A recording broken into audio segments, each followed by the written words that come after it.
everyone is still talking about dropshipping. And if we look back 3 years ago, the appeal made perfect sense. You could spin up a store, hold zero inventory, run cheap ads, and clear high margins on almost any product you wanted to test. But the market has corrected. Running ads on Facebook or TikTok now costs 3 to 5 times what it did in 2021. And on the consumer side, buyers have been burned enough by slow shipping times and cheap quality that getting them to trust a brand new storefront is incredibly difficult. Returns eat whatever profit margin you had left. This comparison matrix shows the shift. You pay a massive premium for traffic, but convert at a fraction of the rate because consumer trust is zero. The old playbook is wiped clean. Today's new baseline: zero physical inventory and zero upfront ad spend. The risk-to-reward ratio for traditional dropshipping is broken. To make money online right now, you have to pivot away from models that require upfront financial capital and lean into models that require a different type of investment. When you remove financial capital as the barrier to entry, the currency simply shifts. The price of admission in 2026 is your time and your sweat equity. This introduces a very specific dilemma. You have to decide exactly how you want to spend that time. Do you optimize for the speed of making your first dollar, or do you optimize for the long-term scalability of your income?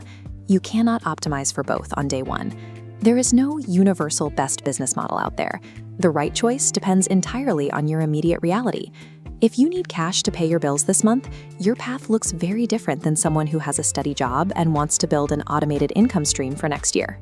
If you fall into that first category, the cash now hustler who needs immediate return on the time invested, your target is UGC. Brands have realized that highly polished studio ads don't convert as well as authentic, real-looking videos. So they pay regular people to film unpolished 30 to 60-second videos of their products using just a smartphone, and they pay between $150 to $500 per video. But let's be clear about the trade-off. This is active freelance labor. You are directly trading your time for money. The day you stop filming, your income drops to zero. This scorecard breaks down exactly what to expect.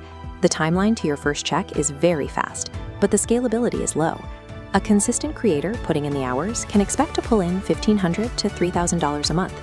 To execute this, your first move is to film 3 simple sample videos using products you already own around your house. You're just proving you can talk naturally to a camera with good lighting. Next, you drop those 3 clips into a shared cloud drive folder. That is your entire portfolio. Finally, you take that folder link and pitch brands directly on social media, or apply on dedicated creator platforms where brands are already posting open jobs. UGC is the fastest vehicle available to validate that earning a living online is actually possible. It gets cash flowing immediately so you can stabilize your situation. If you already have some breathing room and want to leverage your specialized knowledge, we move to the second model, paid communities. This is for the authority builder. The math here is incredibly powerful. Instead of selling your time, you gather a small, highly dedicated group of people who pay a monthly fee to learn about a specific topic. If you charge $29 a month and attract just 100 members, that is $2,900 of compounding recurring revenue hitting your account every 30 days. The trade-off with communities is endurance. You have to survive a slow, quiet launch phase where you are creating material for almost nobody. And once people do join, it requires consistent management and ongoing value to keep them from canceling their subscription. Looking at the scorecard for paid communities, you can see the friction. The timeline is slow. Early earnings might hover near zero, but the scalability is exponential, easily pushing into $3,000 to $5,000 plus range once you hit critical mass. Step 1 is defining a hyper-specific audience. You aren't building a generic fitness group. You are building a community for busy dads looking to drop 20 pounds in 90 days. Specificity is what makes people pay. Step 2 is creating a gated tier on a hosting platform where your content, resources, and discussion boards live. Step 3 is traffic. You commit to posting free, valuable short-form content at least 3 times a week on social media, specifically teasing the deeper solutions available inside your paid group. You are trading unrewarded upfront effort for heavily leveraged payouts. A well-run community becomes a heavily scalable asset. The final model is designed for the system optimizer, the person who wants their income to run in the background. without needing to show their face or manage clients. We are talking about Etsy digital products. The mechanics here are pure automation. You build a digital file, like a budget spreadsheet, a resume template, or a productivity planner, exactly once.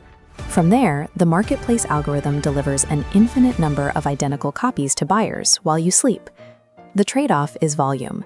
Digital products sell for $5 to $20. Because the price point is low, you have to front-load a large library of high-quality, perfectly optimized listings before you see consistent, reliable sales. Checking the scorecard for this model, the timeline is medium. It takes a few months to catch algorithm traction. But the scalability is highly passive, with established shops pulling $4,000 to $8,000 a month entirely through organic search traffic. To execute this, you start by analyzing the current best sellers in the Etsy marketplace. You don't guess what people want. You map out product ideas that are already proven to sell. You then draft and design your templates using accessible software like Canva, utilizing AI tools to help generate the actual content inside the product. Finally, you publish those products using heavily optimized titles and tags so the algorithm knows exactly who to show your listings to. It requires patience and a willingness to work for free in the beginning, but it creates a truly hands-off, automated income stream once the flywheel starts spinning. The biggest mistake you can make right now is jumping between all three of these models, hoping one magically clicks. You must evaluate your current life constraints and choose the one path that matches your reality. This flowchart starts with one question. What is your primary goal? If you need money immediately, take the fast cash route into UGC. To build recurring revenue, choose paid communities. If you prioritize passive automation, front-load the work with Etsy. Eventually, the most profitable creators utilize an ecosystem approach, using UGC for cash flow while building a community and selling digital products to their audience. But right now, you need to commit to just one starting point to avoid burning out. Pick your constraint, choose your model, start executing today. And if you want to dive deep into the automation route, hit subscribe. Next week, I'm dropping a step-by-step masterclass on exactly how to launch and scale your first Etsy digital product shop. I'll see you then.